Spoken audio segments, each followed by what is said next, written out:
Show me an antique shop anywhere in Europe, and I'll show you one of these, a butcher's table. They're all over the place. Maybe it's because today's modern butchers have turned to composite materials. But they're interesting. And today we're at Upcountry, a shop in Royal Tunbridge Wells. And there are 3 on the floor to look at. This one is French, I'm told. It has a turned leg, a decorative front, a backsplash with a cast boar's head, and even a place for the butcher's knives. Now over here on the other side of the room is a table with an interesting story. If you take a look at it, you can see that there's like an arch here. And if you look closely at this nameplate, it's upside down. So I would expect that the butcher used this side when he started out, and then instead of throwing it out to replace it, he simply flipped it over and made use of this side.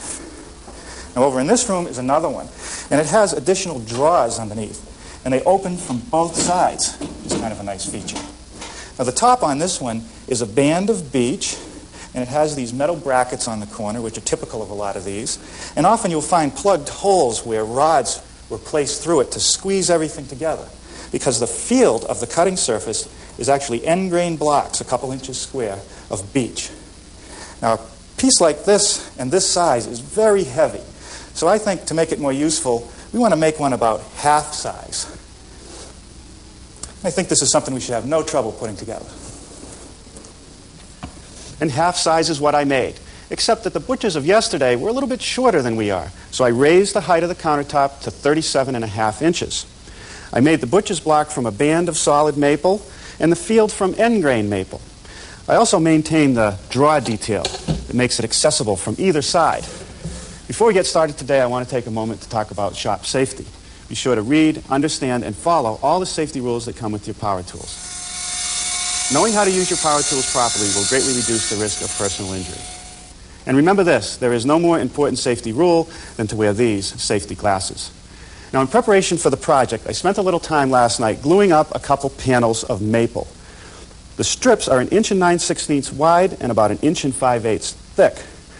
Now, I suppose if you didn't want to go through that trouble, you could go and buy a piece of commercial butcher's block and use it as is or cut it up into strips to get that end grain effect. But if you make your own, once you reach this point, you have a blank that's about 3 feet long and just wide enough to fit in a 12-inch surface planer, which is where I want to go next, smoothing up the top and bottom surface.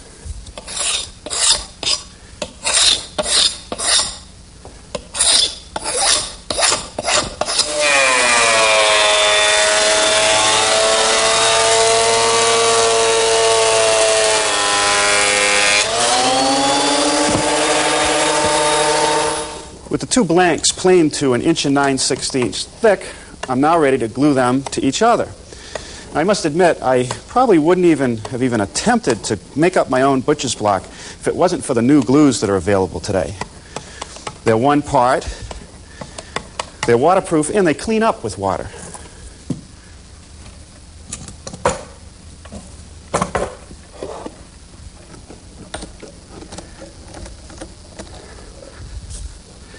The base for our butcher's block is made up of glued up pieces of poplar, and that gives it some mass.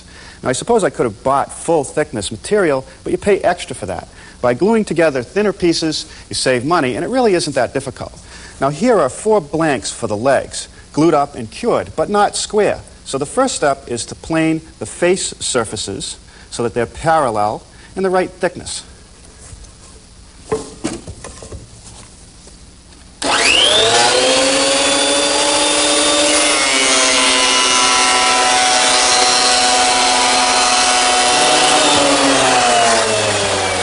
Now, while I was at it, I ran the top rails through because they're the same thickness as the legs. The next step in the operation is to make the edges square to the face, and that's done at the joint.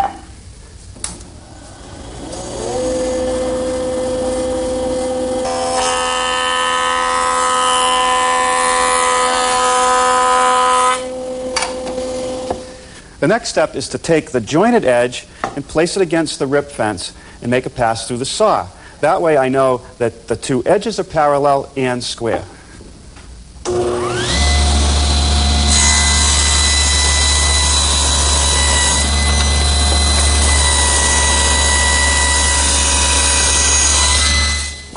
The last step in the squaring up operation is to plane that freshly sawn face.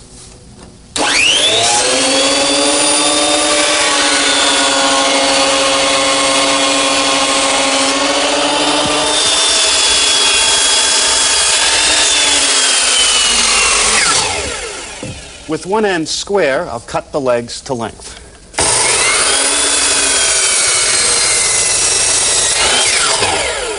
On the outside edges of the leg, there is a shoulder, and that supports the band around the butcher's block. And these extensions support the butcher's block itself. First, I want to make this shoulder cut at my table saw, which I've set up with a guide block to keep the piece away from the fence.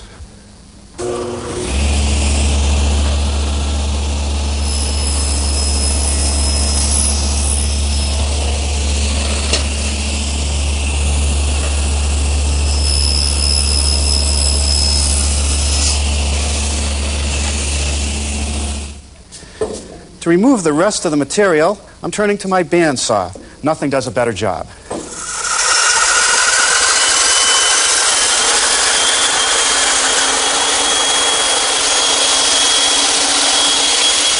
Now, I've clamped one of the legs to my workbench with this template on top. It's a piece of tempered hardboard, and I carefully cut some holes, which will be the guides against which this collar on my router will ride for the mortise cuts. I'm using a 1/2-inch straight cutter. This is for the lower rail. This layout up here is for the upper rail.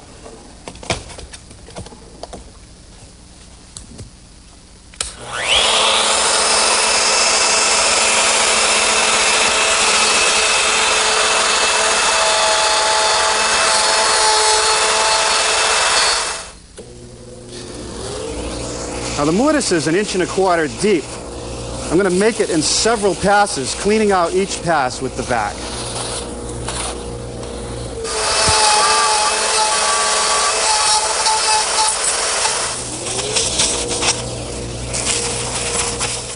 Now there's one more notch I need to make in the leg, and that's to receive this side guide for the draw.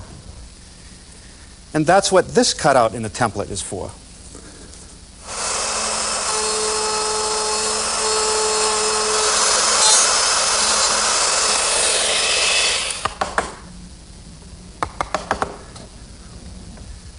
The next step is to make the tenons on the ends of all the rails.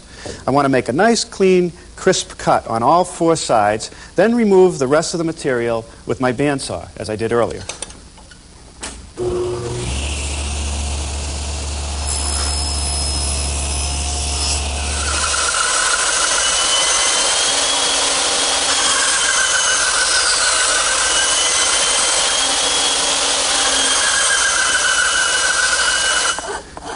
Well, now just a little bit of work with my wood rasp to make a perfect fit.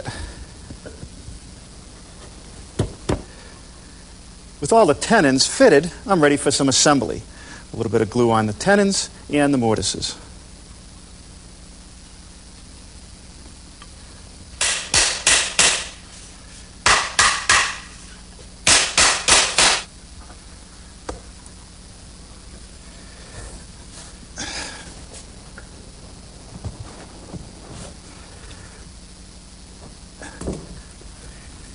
Well, now let's go back to the butcher block. That joint I glued is sufficiently cured, and the next thing I want to do is trim one end so it's straight and square.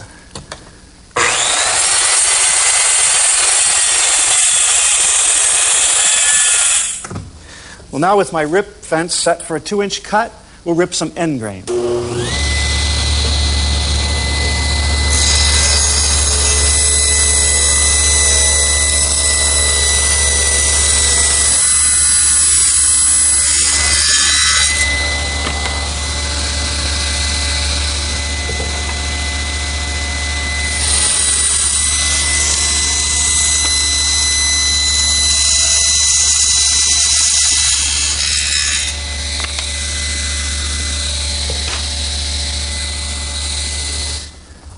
Well, now I'm ready to glue the strips of end grain together in 2 groups, 7 strips each.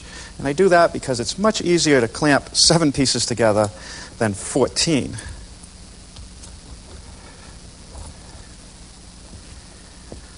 One thing that I've really tried to do in gluing up these end grain blocks is try to keep them as even as possible, because trying to sand end grain even is very difficult. The next thing to do to the butcher block is make these slots which will hold the knives. And I do that at the table saw.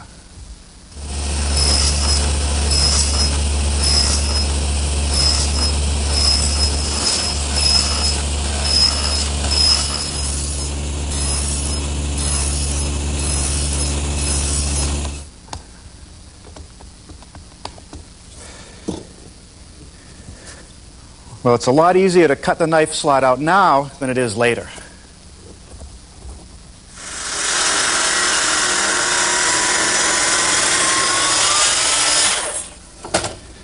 Well, here I'm using my sliding compound miter box to make perfect miters on the corners of the band that surrounds the field. The next step is to bevel the top inside edge of all 4 pieces. And that's part of a system to allow the field, when it expands, to rise up instead of pushing out against the miters, opening them up. So I've set my saw to a 5-degree angle, and I'll just run the pieces through.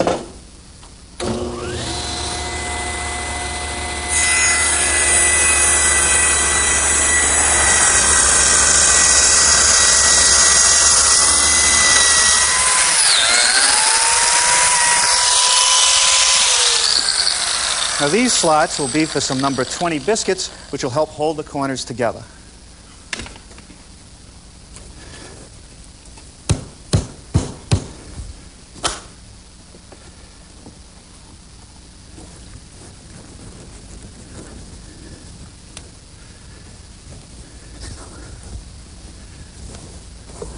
All right, well, I think we'll leave this in the clamps overnight because I want those joints to be nice and strong before I put any pressure on them.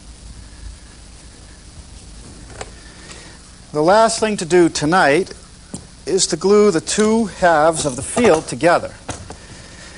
And with that, we'll be able to come back tomorrow and easily finish this project.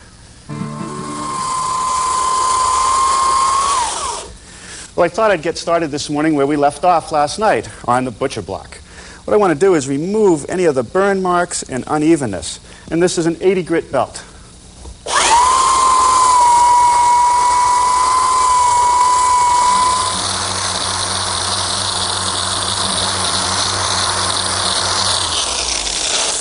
Now I've switched to my random orbit sander. I'm starting with an 80 grit, and I'll work my way down to finer and finer grits until I get all the scratches removed and a nice smooth surface.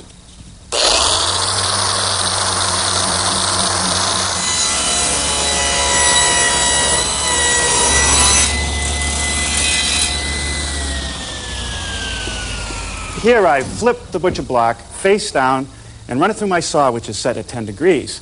Now that's a little bit bigger than the 5-degree angle that I used on the frame, so it'll be able to move around. All right, let's see how it fits. Okay. Well, that's not too bad. If you look underneath here, you'll notice that there's a slight gap around the edges, and that's because of the difference in the angles. Now I want to increase the saw angle to 30 degrees and cut another bevel on all 4 edges. Okay, now that's 30 degrees. I don't want to set the rib fence so that the bevel goes right to the very top edge. I want to leave about 5/8 to 3/4 of an inch at that 10-degree angle.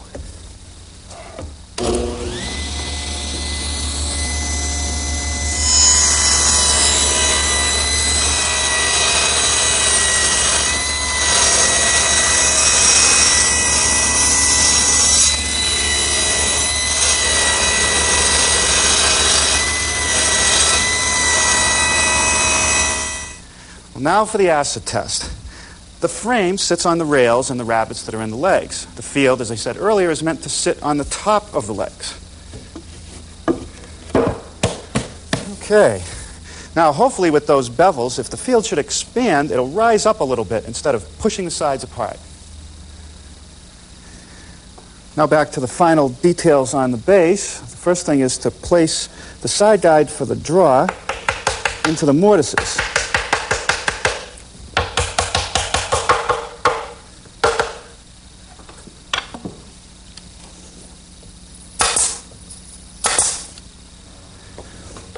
Now this strip of maple will act as a draw support and guide, and I'll just attach that with some screws.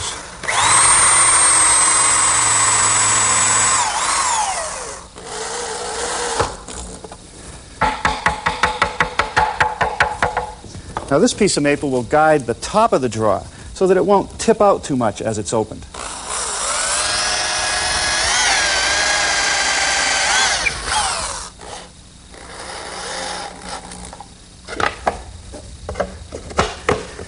The bottom shelf is made up of 9/16 inch thick poplar. And I want to ease all the edges So I've set up my router with a 1/4-inch rounding over bit, but I'm just going to use a portion of the bit just to knock those corners off.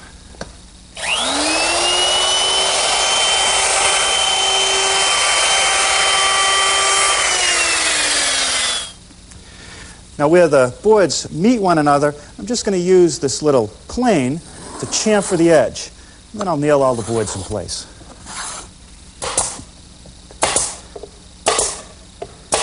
And once I get all these nailed in place, we'll get to that drawer. Well, here are the parts for our drawer.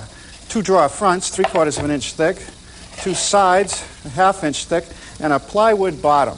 First thing I want to do is make the groove for the plywood bottom.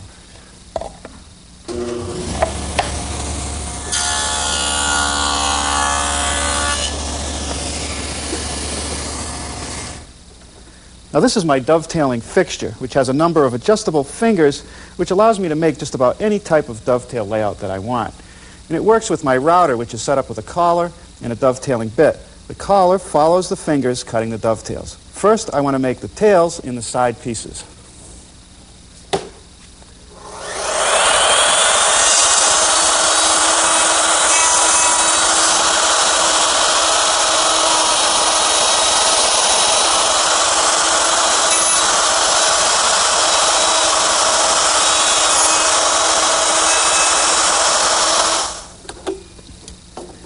If you follow the directions that come with these dovetail fixtures, you'll be able to dovetail 1 or 100 draws, perfect every time. Now with the draw front set in the correct position, I'm ready to cut the pins.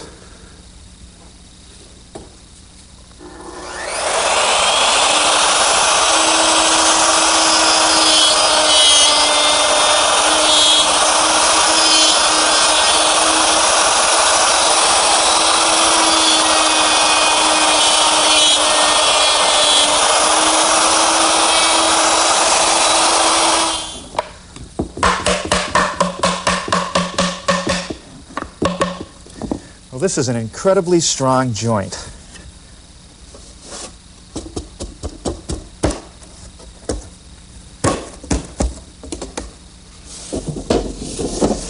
Well, that just about does it. But before I install the hardware, I think I'll put the finish on this piece. I like to treat my butcher block with mineral oil. It's a good conditioner, keeping the wood from drying out. And it won't go rancid like some of the vegetable oils.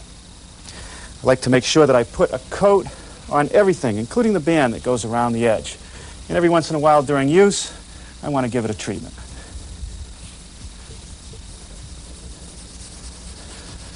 Now for the base, I'm using a water-based stain that the manufacturer calls Spanish oak.